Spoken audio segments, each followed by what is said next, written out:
我们一起低头祷告。天父，恳求你透过福音书，帮助我们认识耶稣基督是谁，也帮助我们认识上帝国的救恩，更帮助我们认识像迦南妇人这样的信心，引导我们以下的时间。奉主耶稣的名祈祷，阿们。弟兄姐妹平安。平安。我们刚才所读的这个福音书，充满着活力，它的场景生动自然。马太用一个渐进的笔法来引导我们认识真理。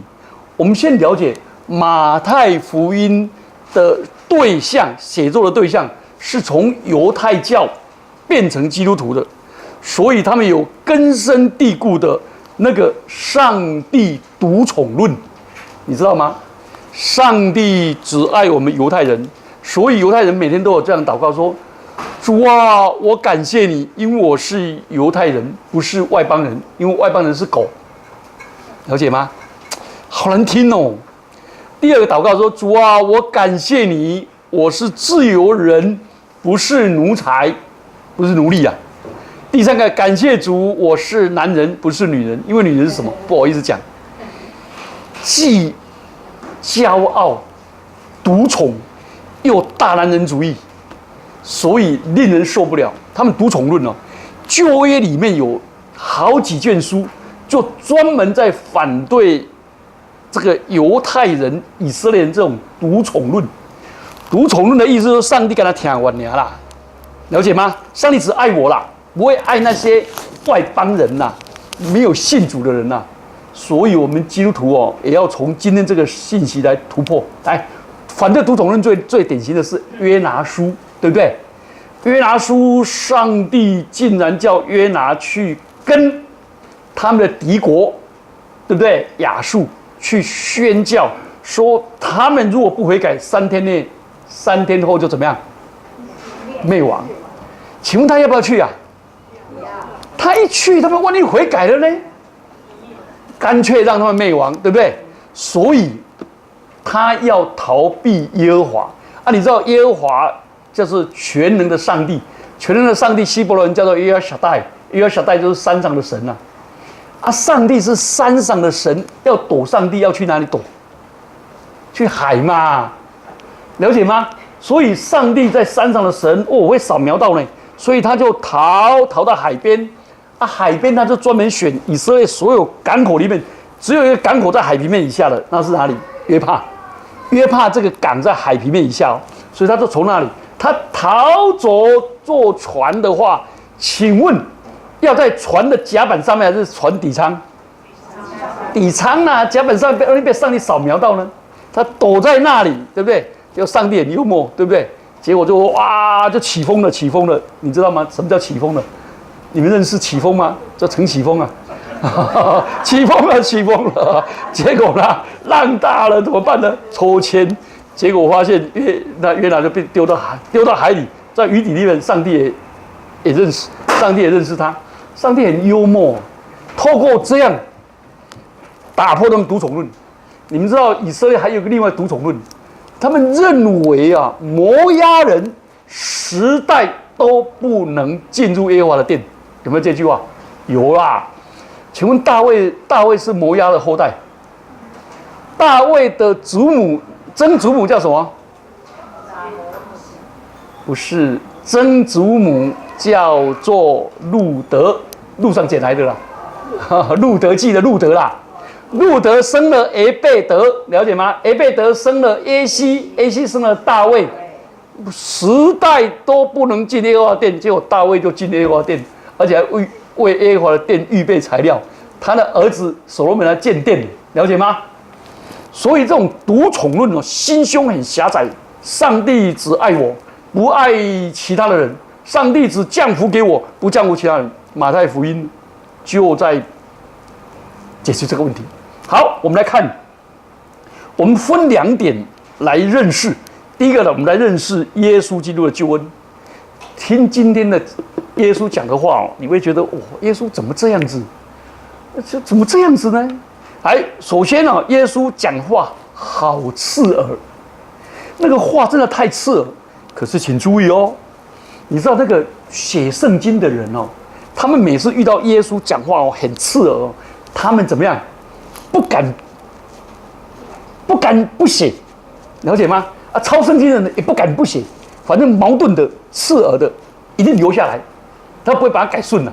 他们没有这样，犹太人他们抄圣经，抄到耶和华，抄到上帝，就赶快抄到耶稣，就赶快去洗澡，你知道吗？我刚才来这边聚会以前先洗澡。为什么？因为我今天去办那个入殓礼拜，又办那个火化，全身臭，赶快在。你知道他们就这样子来，耶稣讲句话，第一个伤人呢，人家请求他说：“大卫的子孙，可怜我。”他称耶稣是大卫的子孙，是弥赛亚呢，表示我愿意信你们的上帝呢，对不对？结果耶稣讲说：“我奉差遣不是到以色列家迷失的羊那里去吗？”讲这句话好伤人呢，意思说我看不上你啊，我不要你啦，我要的话，宁可去大卫的子孙。你讲我大卫子孙，可是我大卫子孙是专门给以色列人的啦，不是给你的啦。伤人伤得很深哦，对不对？然后呢，他又称耶稣说大卫的子孙，像大卫一样有权柄、有能力。结果没有想到，他刺伤了这个女人，就这个妇女哦，不死心，就跪在他面前叩拜他，相信他是上帝，因为他们只有敬拜上帝。你看这样子对他多信任了，信任他是弥赛亚啊！耶稣到处都被人家，尤其被法利赛人跟文士羞辱贬义，对不对？好不容易一个外邦人这样子把他称为大卫的子孙，不理人家，说什么话？然后接着呢，你有没有发现，这个妇女就把他跪下来拜，说他是上帝啊！这个信心多大！这么信心的时候呢，结果耶稣讲了这句话，奇怪呢。而耶稣就回答什么呢？不好拿儿女的饼丢给狗吃，更伤人，称人家是狗，对不对？称人家是狗，请注意哦，耶稣讲这句话的时候，是代表犹太人的普遍心态，所以使徒在旁边听了，赞。了解吗？耶稣呢，独宠论，他在讲这个。可是，请注意，耶稣把犹太人的惯用的那个狗，是指的野狗，结果耶稣把它名字改了，改叫做小狗。小狗是家里的宠物狗，了解吗？野狗，他们说主啊，我感谢你，因为我是犹太人，我不是外邦人，因为外邦人是野狗。拉力狗，在外面呢打野食的流浪狗，全身都拉力，那个很脏的那个狗，所以他们不准狗进家门，野狗啦，更不准他们在桌子底下。但是耶稣基督巧妙的用一个小狗，小狗里面就语带玄机，小狗这句话没有侮辱的意思，反而语带讥讽。暗含的宠物，所以那个妇女就听出这种弦外之音，立刻的机智的回应说：“小狗也吃它主人桌上掉下的脆渣儿，对不对？脆屑，意思说我外邦人，我不敢像以色列人一样，因为他们以色列人是上帝的儿女，我不敢像上帝儿女一样跟主人同桌共食，对不对？儿女是跟主人同桌共食嘛，但是我像小狗一样。”吃主人桌上丢下来的脆渣儿，就满足了，这样了解吗？其实犹太有钱的人都用面包做什么？擦手了，手抓了油腻了就擦手了，丢下来，狗就在那边吃了脆渣儿。所以其实这段圣经，耶稣基督用这段福音，借着这外邦女子向耶稣的祈求，为他女儿赶鬼的个案。宣讲上帝救恩的普世性，所以这个故事它不会激怒犹太人，因为犹太人认为外邦是狗，了解吗？不好把儿女的东西丢给狗吃，所以犹太人听了好高兴，好高兴。这时候犹太人反而被发现说：哦，原来虽我们把它当作野狗，可是在耶稣的眼中里面是宠物的小狗。耶稣是满有仁慈怜悯的主，一切的民族，不管犹太人或者外邦人，都可以从耶稣基督上得到救恩，领受各样的福分。所以这个故事就在告诉我们，犹太人的法利赛人跟文士一直排斥人，不只排斥外邦人，连他们里面的以色列人那些税吏都称他罪人，了解吗？不准他进上帝的殿，也不准跟他往来，不跟他握手，这样子，所以都把他们当作是个不洁的。我记得我岳父死的时候，在荣光堂办追思礼拜，那个我父母来参加了，结果我那人看到我父母来就很高兴，就跟他握手，我妈妈就是然后呢，结果师母傻傻的不知道，就一直握，他就一直退到那个退到幼稚园那边。然后呢，回家我妈妈打电话说：“你叫你某忙的来，不要给我回来。”为什么？100日内都不可以回来？为什么？不洁净呐！他回来会把那个煤气带给家人呐。外邦人他们觉得外邦人是很倒霉的，煤气的那些连那个税吏都不要结果耶稣变成税吏的朋友。还跟他们喝酒，还吃饭，哇，这不可思议！所以他们认为耶稣一定不会得救，那些人不会得救，得救就要清清洁洁、清清白白的。所以耶稣用这句话在挑战他们，了解吗？你们这些人竟然不认识我是大卫的子孙，也不跪拜我，这个人呢，有上帝的灵在启示他。认识他，所以救恩当然要临到他。所以这个故事发生在犹太的地狱边缘，边缘是那个价值观最冲突的地方，也是求新突破的地方。那个矛盾引发转机，挑战、刺激生机，冲击整个犹太基督徒的价值观。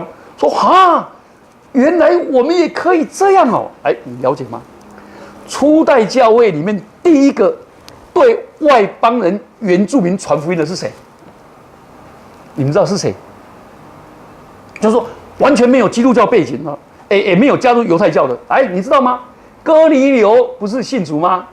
哥尼流信主的时候，请问哥尼流是什么人？是百夫长，对不对？可是他已经受割礼了呢，他已经加入犹太教了呢，而且他还周济穷人呢，照旧约圣经呢，了解吗？好，请问埃提阿伯大人信主。请问埃提阿伯人在路上，他正要去哪里？耶路撒冷呢？去圣殿敬拜呢？他去圣殿当然不能进入圣殿了，他在外邦人院，他也受割礼了呢，了解吗？换句话说，这一些人都是而一个受割礼的人要信个耶稣，哥尼流的时候，请问彼得带他给他全家施洗的时候，还要回到教会报告了一大堆呢。他们很排外，了解吗？所以，教会历史上第一个对希腊人、对土著、对非犹太人完全一点没有关系的人信主传福音的人是什么？是在因为司提反事件逃到塞浦路斯其中有塞浦路斯的犹太侨对原住民传福音对当地人传福音了解吗？对讲希腊话的希腊人传福音，不是讲希腊话的犹太人传福音。教会历史上这跨出这一步，请问这些人是谁？圣经上没有记载，无名的传道人，了解吗？以耶路撒冷教会听到说这怎么可以赶快派人去，了解吗？派了谁去？派了巴拿巴，有没有？巴拿巴看到这些人，哇，就感恩。所以教会历史上要突破，好困难耶稣基督先突破。了解吗？先做典范，示范给他们看。所以，上帝的计划就是要使徒们了解、接纳这个大公的信仰。全世界所有人，神爱世人，了解吗？世人的希伯来人 cosmos 是宇宙人所有人所以，外邦人只要信靠上帝的救恩，受洗就成为上帝的儿女。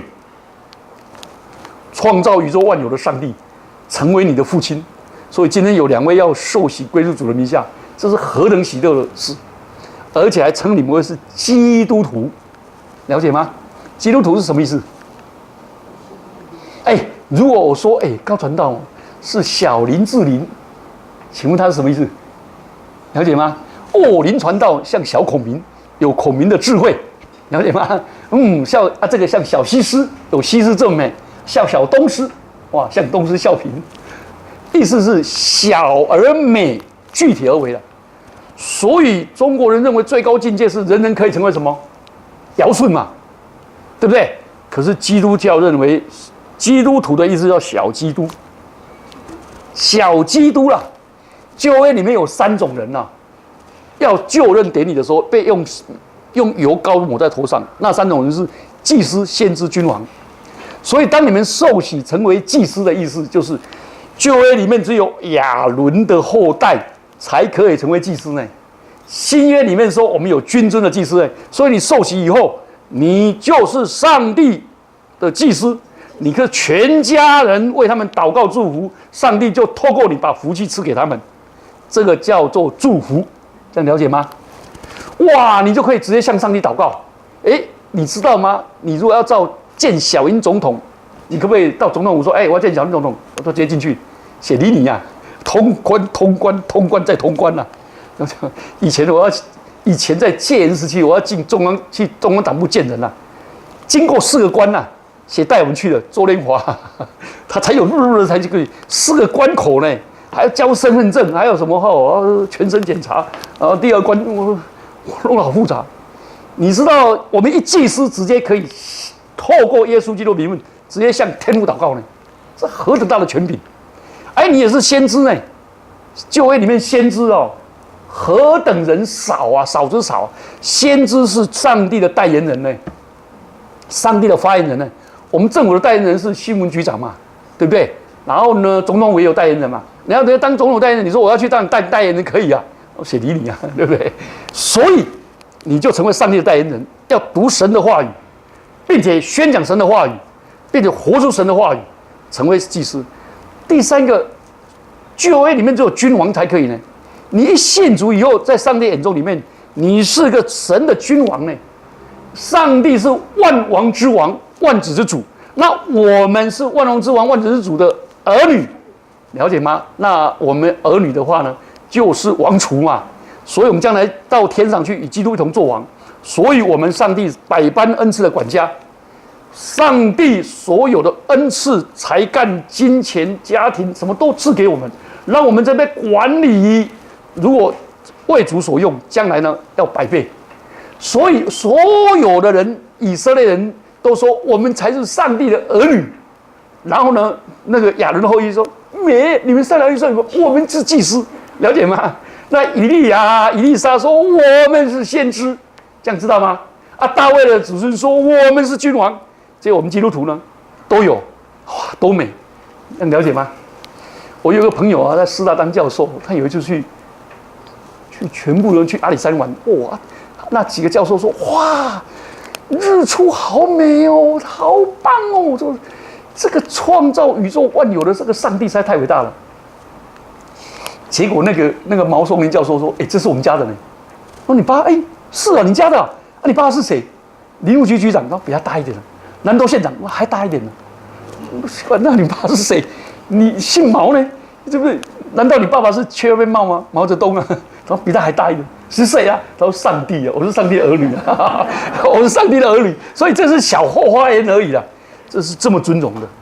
今天的福音就是告诉我们，这么尊荣、这么尊贵的上帝的儿女，竟然是给普世万民，这样了解吗？这个太美了。好，既然是这么美，我们来看第2个，我们来学迦南妇人的信心。这个迦南妇人，我太欣赏了。你知道吗？这个人，她是为母，你知道吗？为女则弱，为母则强，对不对？所以上帝特别听母亲的祷告。我们昨天做母亲的呢，好好为你的儿女祷告。真的为儿女祷告的母亲，她的儿女绝对不会堕落。这句话是谁讲的？圣奥古斯丁讲的。圣奥古斯丁这个人哦，很麻烦，他都反他妈妈，他妈妈叫他信耶稣，好好的爱主。他说好，是的，妈你好，噗跑过去信什么？信摩尼教。他妈妈昏倒，他妈妈说你要贞洁，他说好，他就找一个小女生17岁就跟他同居。他妈妈怎么讲？他就这么烦哦，他妈妈一直哭啊，一直哭啊，一直哭啊。最后他的忏悔录里面，他最后信主了，对不对？而且成为教会很有影响力，而且成为一个传道人，不但成为传道人，而成为主教，西坡的主教。所以他说，妈妈的眼泪的祷告，上帝绝对全听，这样了解吗？所以不要小看妇女的地位，在神的眼光里面。所以这个人来求援求助，求援性要很强。你知道求援性啊，寻求援助的个性啊，求援性是男人最弱的，对不对？男人会不会求助啊？不会，很酷啊。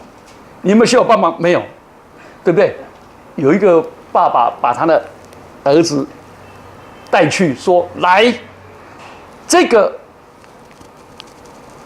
石头，你把它撬开，爸爸给你1万块，啊，你可以用所有工具。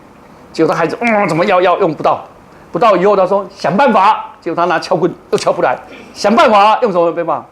他说我一切办法都没有办法了，爸爸没办法。结果他说你忘了还有我，你怎么不问爸爸呢？同意吗？求援性，所以我们求援性，不要觉得我太卑微，我太渺小，上帝绝不会听我的，了解吗？啊，上帝太忙了啦，不会听我。上帝的，所以谦虚承认自己无助，上帝就愿意帮助你，对不对？都愿意帮助你。有一个人他在这边悬崖的时候，在那边看到好美的风景，结果摔下去了。结果呢，摔下去就吓死了，乱抓，结果抓到一棵松树，说感谢主，就发现。松树的树根呢，一直冒土泡，那土泡越冒越大，他的那个额头的汗就越冒越大。然后主耶稣啊，救我！结果主耶稣就出现说：“你要我帮你做什么？救我啊！你要帮助什么？救我！”他说：“你手放下。”他说：“还得了，下面甚苦啊！”他说：“我放下。”他说：“好，放一个手。”那这个也放下，都放一只手，放下就放。结果呢，都全部放下，就放了剩下一个指头。要剩一个指头会不会更痛苦啊？结果掉下来，主耶稣说全部放下，结果一放下，结果发现他离地才2公分。凭这样主托住他，上帝一定在给我们一条出路了。他这个求援性要强，我们培养这个好不好？培养求援性，求援性的个性就是求知求问。我大女儿很有求援性，他们老师教她说，只要你敢问，老师就肯教你；只要你肯问，老师就敢教你。希望你打破砂锅问到底，还问砂锅在哪里？还敢求问，敢求援，敢求助，就可这样子。这个母亲给我们第一个典范。第二，她敢承认她敢突破禁忌。那个迦南妇人有自己的宗教，对不对？她现在遇到难处了，她可能拜亚斯他路，她的神啊，哀求啊，都得不到回应，她觉得不行了，所以她就被迫到基督的面前来。你知道，一个外邦的女子。跑到犹太人的社会里面是禁忌，而且只身混入犹太人的男人当中，而且呼求耶稣，大声吼叫，那些都是禁忌，所以他的鲁莽引人侧目，就要被赶出去。女人不应该抛头露面，何况她是外邦女人，她女儿被鬼附了，而且是不洁净，外邦人不洁净，被鬼附了更不洁净。了解吗？所以应该避之为妙。可是这一位了不起的母亲，她在上帝面前敢呼喊，突破困难，说：“主啊，可怜我！大卫之人可怜我！”结果耶稣一言不答，默不作声。请问，当你遇到耶稣不答的时候，遇到耶稣祷告，你会不会痛苦啊？基督教里面有4大贤母，好有名的4大贤母，你知道哪4个吗？一个是圣奥古斯丁的母亲。了解吗？这很有名，对不对？另外一个是约翰卫斯理的母亲，另外一个是圣保尔纳的母亲。你知道第4个是谁吗？第4个重缺就是在下各位姐妹，第4个就是各位姐妹了。好，结果这个人呢，第3个给我们看到他什么？永不气馁，他突破禁忌，永不气馁。为什么永不气馁？你知道人家默不作声的，人家不理你了，你应该没有面子了嘛，对不对？你应该走了啦，人家已经不理你了，干嘛？一句话也不跟你说，好像不方便帮助你嘛？为什么强人所难呢？结果这个人呢，竟然做什么事？竟然跪下来就拜耶稣。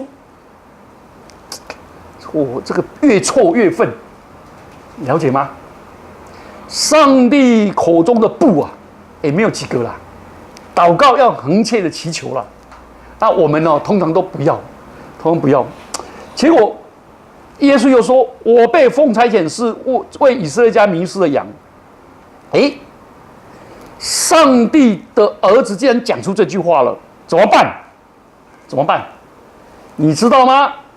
我们惯常抱怨我们祈祷没有用，求了得不到，恐怕我们只为自己求恩，我们都忘记了这个母亲是为了她的女儿关心，为他们祈祷，而且这女儿这个妇女是永不灰心，永不丧志，打不死打不退，继续的求。在求的时候呢，耶稣就转向他回答了，了解吗？一回答的时候，我们以为耶稣要讲很美的话，对不对？说：“哎呀，你好有信心哦！我那么不理你，你也这样子，太感动了。而且你又拜我，我这个门徒呢，是我呢上礼拜从海里面走吕海上来的时候，他们才认识我，才拜我呢。啊，你没有看到我吕海，就这么有信心，是不是这样子？”结果耶稣说：“不好拿儿女的饼丢给狗吃。”哇，耶稣这个人猛泼冷水。亲爱的弟兄姐妹们，当我们的祷告如果不畅通的时候，我们调整我们自己。上帝，你知道吗？耶稣表示他不把这属于犹太人的救恩儿女的饼给外邦人狗，所以不管怎么美化狗都很难听呐，同意吗？虽然是宠物狗也难听呐，对不对？可是这个妇女，她可以感受到我被拒绝，我被冒犯，我被侮辱，了解吗？我被贬义，我心里受伤，一走了之，有没有可能这样子？可能，我们大部分人都这样子。但是那妇女还是坚信上帝会借着耶稣基督拯救她的女儿，她就不屈不挠，巧妙地化解耶稣的冷风，用十分坚定又谦卑的方式，她谦卑地说：“我是小狗，了解吗？我是宠物狗。犹太人看野狗是不洁净的，是不能接近餐桌的。但是你竟然说我是小狗，那我这小狗呢？他就说：主啊，不错，我接纳你的比喻。但狗也吃它主人桌上掉下来的脆渣儿。这个仿佛说，这小狗是儿女的玩伴，儿女一面吃东西，一面会喂，对不对？而且偷偷的喂，对不对？而且会把好吃的都喂它。所以呢，小狗常常有脆渣儿吃的。上帝选民只要一点点的恩泽滴下来，我就受惠不尽了。这样了解吗？所以他的谦卑，然后又很坚持的这样，耶稣非常欣赏这位妇人，哇，他的智慧跟信心。以色列人总把别人排斥在外面，但是那迦南妇人谦虚的承认，我没有资格，不配当上帝的儿女，但是为了他的女儿摆脱邪魔的纠缠，他坚持帮助，不放弃一点的希望。你看，难怪耶稣基督多么欣赏啊！他说：“我在以色列家中从来没有看过这么大的信心。”你看这个马太福音8章10节是讲那个罗马的百夫长，所以耶稣就对那个妇女说：“照你的愿望给你成就吧。”那一刻起，那个他女儿就医治了，他就如愿以偿。所以请注意，这里所说的信心是指着对上帝忠贞不二。亲爱的弟兄姐妹们，今天给我们看到2幅图画，一幅图画是救恩是为普世的，所有人都可以领受，这是基督教的传统当中卫理公会的特色，了解吗？约翰卫斯理所有诗歌，查理卫斯理所有诗歌，约翰卫斯理强调这个可是呢，加尔文主义认为，只有上帝所拣选的才可以得救。我们是普世的人，都可以领受救恩。今天的福音里面就这样讲，对不对？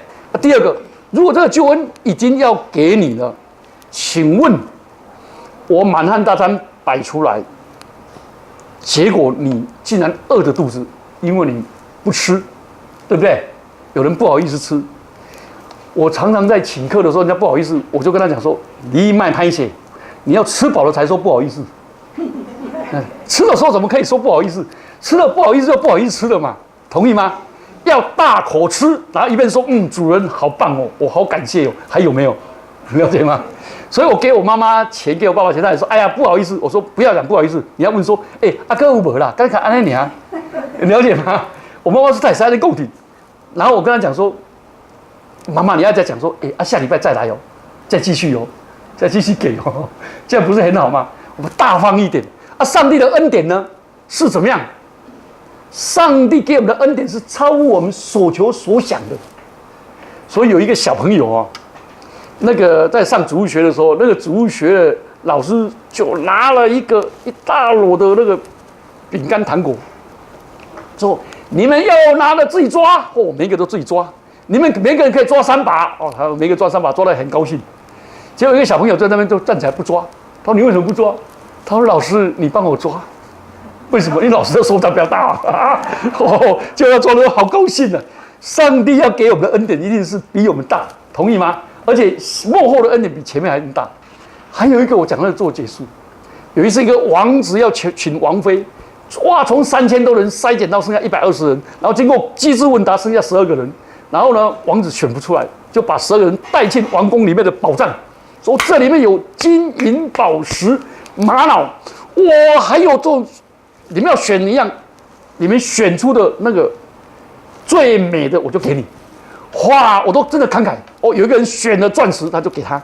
那个这样做，他就选了什么都给他。结果有一个女孩子都不选，在那里。他说：“你为什么不选？”他说：“你是不是讲好了，这里面的都可以？”